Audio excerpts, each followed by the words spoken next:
Willkommen zu 5 Minuten Harry Podcast. Ein Podcast von und mit mir, Cold Mirror, in dem ich jeweils 5 Minuten von dem Film Harry Potter und der Stein der Weisen auseinandernehme und bis ins kleinste Detail analysiere. Ein Podcast zum Erinnern, zum Kichern und auch für einige zum Einschlafen. Viel Vergnügen bei Folge 2. Ich bin übrigens ein bisschen erkältet. Ich bitte dies zu entschuldigen. Meine sonst so seidenzarte Stimme ist etwas kratzig. Im letzten Podcast habe ich Minute 1 bis 5 gemacht, diesmal also Minute 5 bis 10. Es beginnt mit Tante Petunia, die Harrys Cousin Dudley die Augen zuhält, während Harry im Hintergrund Frühstück macht, und endet mit Harry, der die Post holt und einen mysteriösen Brief für sich behält. Zu Beginn dieser 5 Minuten sehen wir also Harry, der Frühstück macht, und er brät, um genau zu sein, irgendwas in einer Pfanne. Man hat nochmal einen schönen Blick auf Harrys T-Shirt, was am Kragen einen richtig großen Riss hat. Also vorher erschien es nur leicht ausgefranst, jetzt erkennt man, es ist tatsächlich richtig kaputt gerissen. Wenn ich so ein Shirt damals gehabt hätte, dann hätte das meine Mom schon längst weggenommen und zu einem Allzweck-Staubwischtuch umfunktioniert, oder meine Oma hätte einen richtig hässlichen, peinlichen Flicken über den Riss genäht. Oder zumindest einen, der nicht dieselbe Farbe hat wie das T-Shirt. Es ist für Omas enorm wichtig, dass ihre Enkelkinder nicht in zerrissenen Klamotten rumlaufen, auch wenn es gerade Mode ist. Da hat man dann keine coole Hose im Used-Look mehr, sondern eine peinliche Hose im Oma-hat's-gepflickt-Look. Erlebnisfrei erfunden. Na gut, Harry gibt sich größte Mühe beim Frühstück machen, balanciert eine gelbe Bratpfanne, die ein bisschen zu groß ist für seine kleinen Kinderarme, zur Küchentheke, um lecker Bacon auf einen Teller zu tun, von dem er ganz bestimmt nie was abbekommt. Allerdings, stellt er sich ziemlich ungeschickt damit an und er kriegt keinen einzigen Bacon auf den Teller gelegt. Sie fallen ihm alle von dem Pfannenwender zurück in die Pfanne. Onkel Vernon schreit ihn an, er soll sich beeilen, und Dudley werden die Hände von den Augen genommen. Hier kurz ein kleines Detail. Tante Petunia hat ja Dudley die Augen zugehalten und sie trägt an ihrer linken Hand 2 Ringe an einem Finger. Vermutlich einmal ihr Verlobungsring, weil dieser Ring ein Steinchen hat, weiß ich nicht, ein Diamant oder so. Je nachdem, ob Onkel Vernon sich sowas überhaupt leisten kann. Laut den Büchern ist er ja Direktor einer Firma, die Bohrmaschinen herstellt. Könnte also gut sein. Ich möchte an dieser Stelle auch noch anmerken, falls jetzt gerade jemand zuhört, der Liebe sucht, aber denkt, ich bin nicht besonders schön, ich bin auch nicht schlau, ich bin nicht interessant, werde ich jemals jemanden für mich finden? Wenn Vernon Dursley und Petunia, die beiden Ausgeburten der Hölle, es geschafft haben, dann schaffst du das auch. Dudley ist der Beweis dafür, dass sie mindestens einmal miteinander gefickt haben. Viel Spaß mit diesem Bild im Kopf, jetzt geht's weiter. Zu dem Verlobungsring aus Gold mit Diamant dran trägt Petunia am gleichen Finger auch noch einen schlichten Goldring, sofern man bei einem Ring aus Gold von schlicht reden kann. Sie trägt außerdem noch eine kleine Golduhr am Arm und eine Perlenkette um den Hals. Sie ist also in der Lage, sich diese Dinge zu leisten, aber ein schlichtes, nicht zerrissenes Hemd für ihren Neffen Harry ist anscheinend gar nicht drin. Und sie und Vernon stehen wahrscheinlich ab und zu vor einem Schaufenster mit Kindermode und sehen dann ein Kleidungsstück, was für durchschnittlich gebaute jugendliche Jungs wie Harry gedacht ist, und lächeln sich wohlwissend an und sagen beide, das kaufen wir nicht! Und gehen direkt in den Laden daneben und kaufen noch eine Goldkette für Petunia. Dudley darf nun endlich gucken, ihm werden die Augen nicht mehr von Petunia zugehalten, denn er hat heute Geburtstag und darf jetzt zur Überraschung all die Geschenke, die in der Nähe des Frühstückstisches aufgebaut wurden, betrachten. Es sind unfassbar viele Geschenke, exakt 36. Onkel Vernon hat sie genau gezählt. Darunter ein Remote Control Crane, also ein ferngesteuerter Kran, ein neues Fahrrad, ein Ball, und der Rest der Geschenke ist eingepackt, man sieht nicht, was drin ist. Sie sind aber in gefühlt 100 verschiedene Geschenkpapiere eingewickelt. Also alle Geschenke haben ein anderes Papier. Eins ist rot und hat überall so Happy Birthday Aufdruck. Eins ist im Comic-Stil, wo dann so kleine Sprechblasen mit Boom, Peo, Kapowi drauf ist. Eins ist gelb-grün kariert. Das nächste ist blau mit fröhlichen Sonnen und Wölkchen drauf. Und die Schleifen um die Geschenke sind natürlich auch alle komplett verschieden. Das ist der Super-GAU an Geschenkzubehör. Ich habe bei mir zu Hause exakt eine Geschenkpapierrolle. Und das ist neutral und schlicht gehalten, damit es für jedes Ereignis passt, egal für Geburtstag oder Weihnachten und alles. Und das wird dann so lange gebraucht, bis es alle ist. Und dann kaufe ich ein neues. Und dann ist es gut. Warum der Aufwand? Das wird zerrissen. Was soll der Scheiß? Ich glaube, die Geschenke sind von mehreren Personen. Anders kann ich mir das nicht vorstellen. Keine normale Person hat so viel Geschenkpapier. Und wenn es von Vernon und Petunia ganz alleine war, dann wow. Wow! Petunia braucht einfach mal noch einen Schrank unter der Treppe, um diese gesamten Geschenkpapierrollen zu verstauen. Sorry, du kannst jetzt hier nicht mehr wohnen, Harry. Das Geschenkpapier muss hier rein. Dudley ist übrigens super unbeeindruckt von dem Haufen Geschenke, denn er hatte letztes Jahr eins mehr. Er dreht völlig durch und man sieht förmlich die Fröhlichkeit aus Tante Petunias Gesicht schwinden. Wo vorher ein aufgeregtes Lächeln war, ist jetzt nur noch ein verängstigtes Zähnefletschen. Und sie beschließen, in den Zoo zu gehen, wo er sich dann noch 2 Geschenke aussuchen kann. Und man sieht Harrys Gesicht in Großaufnahme. Er betrachtet die ganze Situation und hat einfach den geilsten Todesblick überhaupt. Und er denkt wahrscheinlich einfach nur, du undankbare, verkorkste Kackbratze. Ich hasse dich über alles. Du Hässlichkeit. Ich hoffe, du stirbst an einem unglücklichen Sturz von der Treppe. Oder so ähnlich werden seine Gedanken wohl sein. Hier sieht man auch gut Harrys Brille, die, wie ja jedem bekannt sein sollte, runde Brillengläser hat, aber auf der Nase zusammengehalten wird von Tesafilm. Sie ist also irgendwann schon mal kaputt gegangen und es wurde von den Dursleys nicht als nötig erachtet, sie reparieren zu lassen. In der nächsten Szene wollen die Dursleys dann mit dem Auto losfahren. Sie kommen aus dem Haus und jetzt sieht man auch mal bei Tageslicht die Häuserreihe, in der sie wohnen. Und wieder einmal fällt auf, es ist einfach alles gleich in dieser Nachbarschaft. Alle Häuser sehen gleich aus, alle haben den gleichen Busch an der gleichen Wand und jeder hat an dem Vordach an der Haustür den gleichen Blumenkübel hängen mit der gleichen Blume mit weißen Blüten drinne. Und das Allergeilste: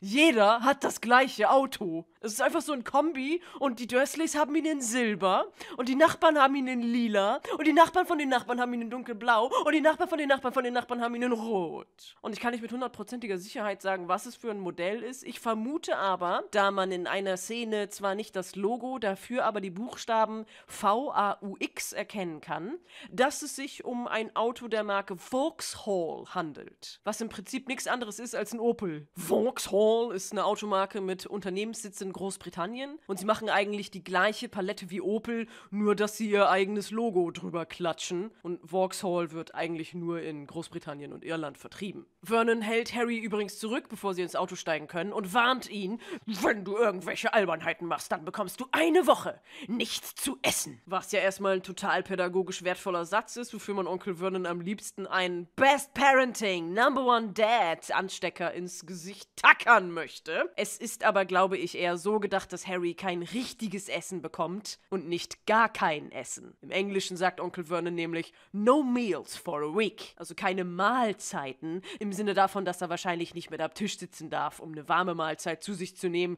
sondern eben nur so ein langweiliges Brot bekommt. Ich denke nicht, dass die Dursleys so krass asozial sind, dass sie ein Kind für eine Woche verhungern lassen. Allerdings weiß man ja nie, sie sperren ihn ja auch ein. Also einen an der Waffel haben sie auf jeden Fall.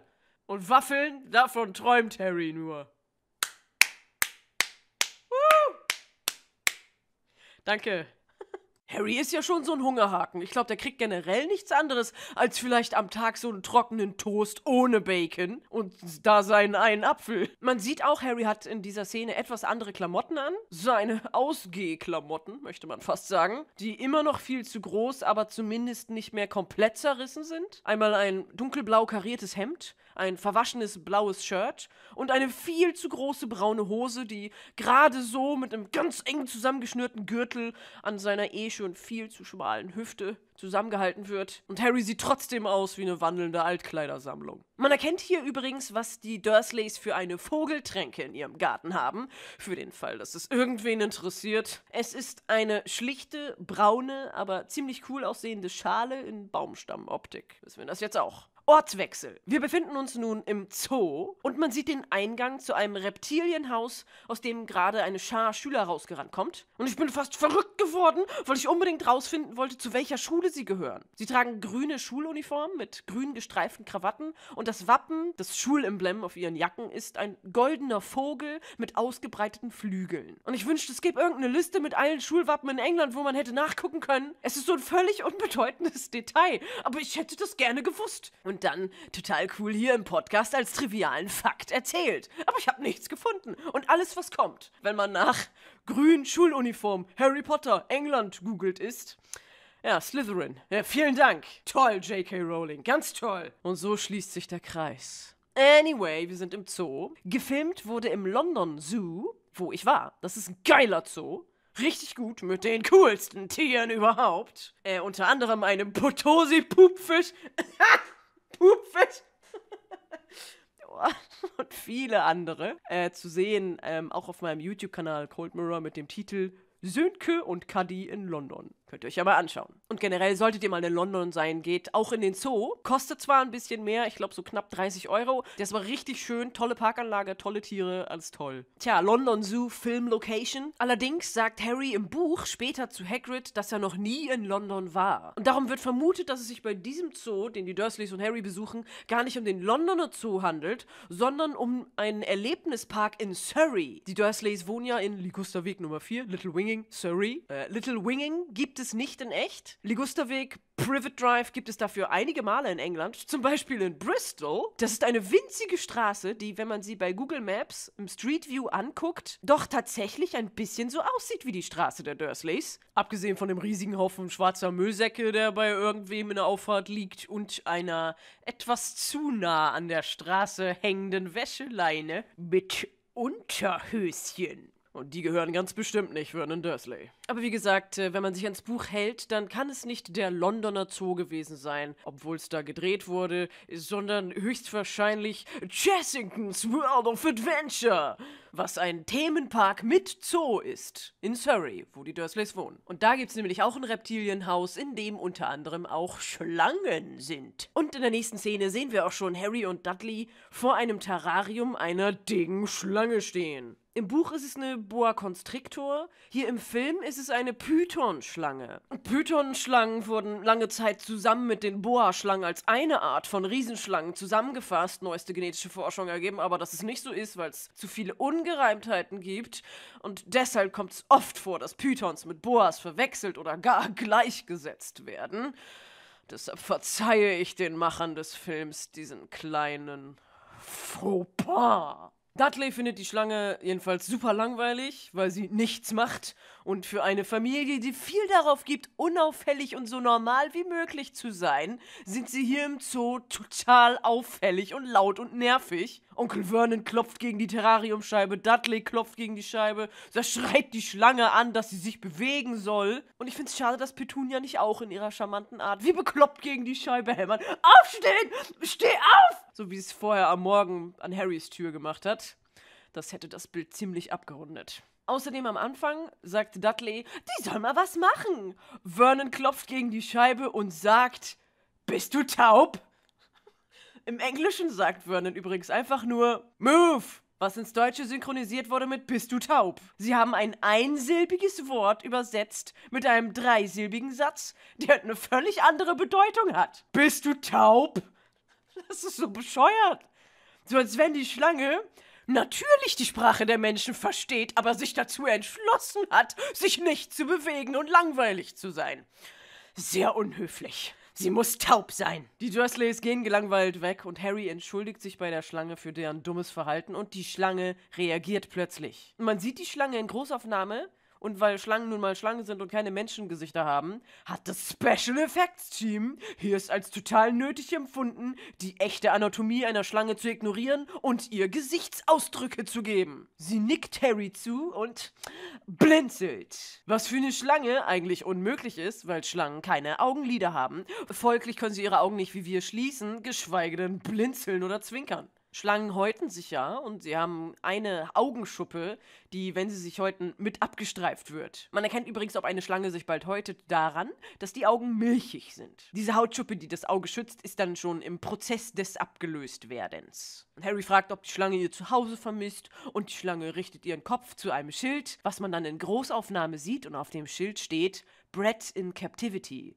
Was so viel heißt wie in Gefangenschaft gezüchtet. Womit Harry sich sehr verbunden fühlt, weil er auch ähnlich in Gefangenschaft bei den Dursleys aufgewachsen ist. Ich habe dieses Schild im Londoner Zoo nicht gesehen. Ich stand da, wo es gefilmt wurde. Ich habe aber eigentlich so ein Schild noch nie in einem Zoo gesehen. Ich frage mich, ob es auch einen Gegenpart zu diesem Schild gibt, wo dann drauf steht, geboren im Wald, entführt und in Gefangenschaft getan zur Belustigung von Menschen. Das wäre ja auch mal nett zu erfahren, aber so ein Schild habe ich auch noch nicht gesehen. Harry unterhält sich also nett mit der Schlange. Dudley sieht das und kommt zurückgerannt und schubst Harry um und ruft: Mom, Dad, guck's an! Es ist vollkommen irre, was die Schlange da macht!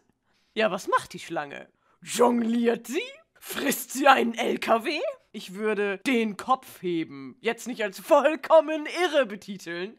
Allerdings ist wahrscheinlich in der Anwesenheit von Vernon Dursley eine gewöhnliche Bewegung wie Aufstehen oder so schon recht beeindruckend. Dudley drückt sein Gesicht und seine Hände gegen die Scheibe. Harry liegt auf dem Boden, macht wieder seinen Todesblick und die Scheibe zum Terrarium verschwindet und Dudley platscht rein. Die Schlange schlängelt sofort raus und sagt Danke sehr zu Harry und Harry ist super cool und sagt kein Thema. Alle Besucher im Zoo fangen an zu schreien und rennen weg. Dudley ist jetzt im Terrarium gefangen, denn die Scheibe, die verschwunden war, ist wieder da. Und er hämmert verängstigt dagegen. Petunia rastet aus und schreit und hämmert auch panisch gegen die Scheibe und Vernon ist super gechillt, guckt einfach nur genervt mit so einem oh nee, Gesichtsausdruck. Im Hintergrund rennen und schreien die Zoobesucher immer noch umher. Komischerweise rennen sie in die Richtung, in die die Schlange geschlängelt ist. Also nicht davon weg, sondern darauf zu. Und Harry findet alles super lustig. Doch dann guckt Onkel Vernon ihn an und das Lächeln verschwindet aus seinem Gesicht. Und man denkt, oh shit, Onkel Vernon hat doch gesagt, keine Albernheiten. Death keep mega. In der nächsten Szene sind wir wieder zu Hause bei den Dursleys. Petunia bringt den nassen, zitternden,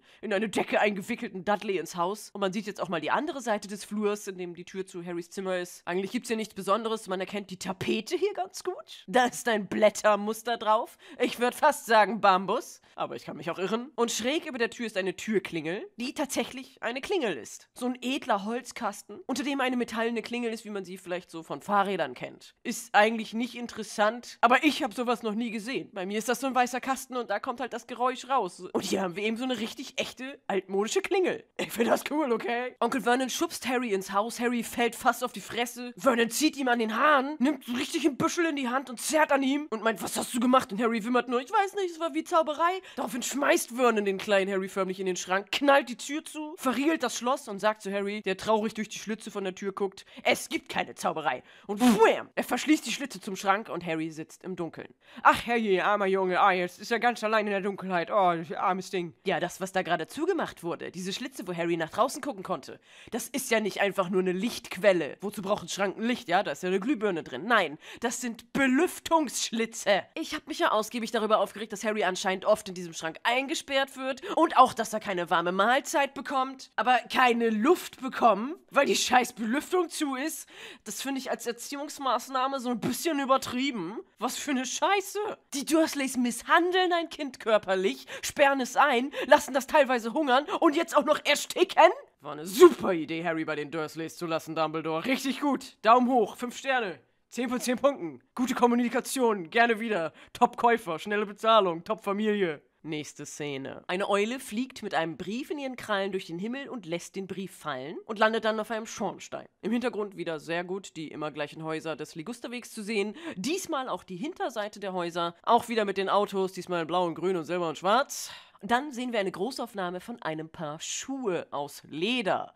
Getragen von Dudley Dursley, der dazu rote Strümpfchen trägt. Die Kamera wandert an seinen Beinen nach oben. Er hat eine kurze rote Hose, einen roten Pulli, eine rote Jacke und dazu einen feinen Strohhut mit rotem Band, auf dem ein S steht. Denn er geht bald nach Smeltings, beziehungsweise Smelton Academy. Und das ist seine neue Schuluniform. Er wird darin von Tante Petunia fotografiert, während er breit grinsend an einen Kamin gelehnt steht, auf dem allerlei komische Dekoartikel sind. Zweimal so Porzellanpärchen im Rokoko-Stil, so Etepetete-Leutchen mit weißen Perücken und Rüschenkleidchen an einem Teetischchen sitzend, dann eine alte Uhr, die auch umrandet ist mit solchen Figuren und dann noch ein richtig schlechtes Familienporträt mit den Dursleys. Schlecht deswegen, weil Petunia auf dem Bild völlig genervt guckt, lächelt überhaupt nicht. Dudley guckt auch nur so, und Vernon Dursley guckt gar nicht, weil er die Augen zu hat. Ich stelle mir vor, dass Harry dieses Foto geschossen hat und Vernon so, los, Junge, fotografier uns mal und mach keine Albernheiten.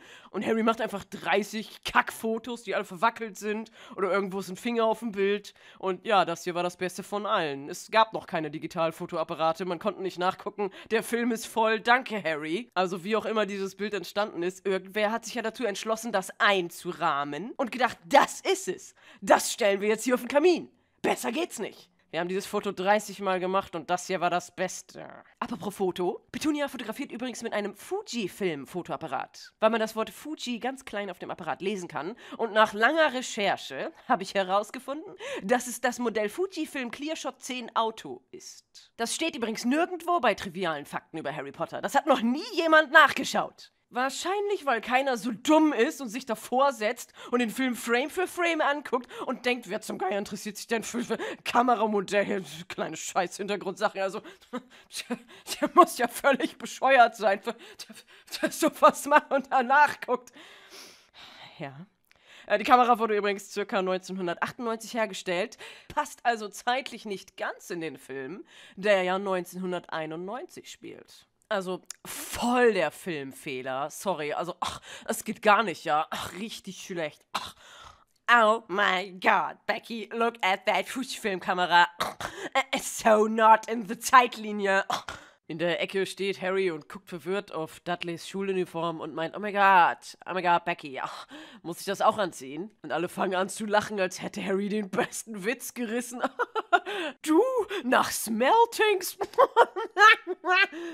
Nein. Also wenn du jemals auf so eine edle Schule geschickt wirst, du kommst natürlich auf die öffentliche Schule. Und deine Uniform ist hier. Und mit diesen Worten geht Petunia in die Küche, wo schon ein riesiger Eimer auf dem Herd steht, in dem irgendwas blubbert. Und Petunia rührt mit einer Zange darin rum und man sieht, es sind Harrys neue Klamotten, beziehungsweise Dudleys alte Klamotten, die jetzt gerade im Eimer neu gefärbt werden, damit Harry sie zur Schule anziehen kann. Ja, Moment mal. Petunia näht noch nicht mal ein Loch an Harrys Klamotten zu und jetzt auf einmal hier der riesige Eimer mit Klamotten färben und alles? Wahnsinn! Das ist ja Aufwand, das ist ja eine Leistung, die hier gerade erbracht wird. Hammerkrass. Mom of the Year. Und dann sagt Petunia zu Harry, er soll mal die Post holen. Er watschelt durch den Flur zur Haustür in seinen wieder mal viel zu großen Sachen. Jetzt sieht man auch gut, dass seine Hose an beiden Knien Löcher hat, ja. Er hat einfach keine Klamotten, die heile sind. Und Harry hebt die Briefe auf, die auf der Fußmatte liegen. 3 Stück. Einmal eine Urlaubspostkarte, dann eine Gasrechnung, weil da irgendwie Surrey Gas oder sowas draufsteht. Und einen mysteriösen Brief, der adressiert ist an Mr. H. Potter, Schrank unter der Treppe, Ligusterweg 4, Little Winging, Surrey. Ohne Briefmarke, dafür aber mit einem schicken roten Wachsiegel hinten verschlossen. Von wen kann das sein? Fragt sich der grammatikalisch nicht ganz so korrekt denkende Zuschauer. Wir erfahren es beim nächsten Mal, denn Harry geht wieder zurück, gibt Onkel Vernon die anderen Briefe und somit endet dieser Podcast wieder einmal nach 5 Minuten. Ich habe noch mehr gelabert als beim letzten Podcast. Ich sehe ja schon online an den Reaktionen, dass ihr, liebe Zuhörer, dieses Format ganz toll findet. Ich freue mich auch, dass es so Anklang findet. Macht mir auch Spaß, mache ich gerne. Werde ich auch weitermachen. Allerdings nimmt diese bescheuerte Recherche für bescheuerte kleine Details mehr Zeit in Anspruch, als ich dachte. Darum verzeiht bitte, wenn der Podcast nur alle paar Wochen kommt. Ich denke aber, das tut der Qualität nur gut. Und dann habt ihr auch für längere Zeit was, worauf ihr euch freuen könnt. Ich verabschiede mich mit denselben Worten wie beim letzten Podcast. Hoffentlich hört ihr mich, wir hören uns alle gegenseitig beim nächsten Mal bei 5 Minuten Harry Podcast. Tschüss.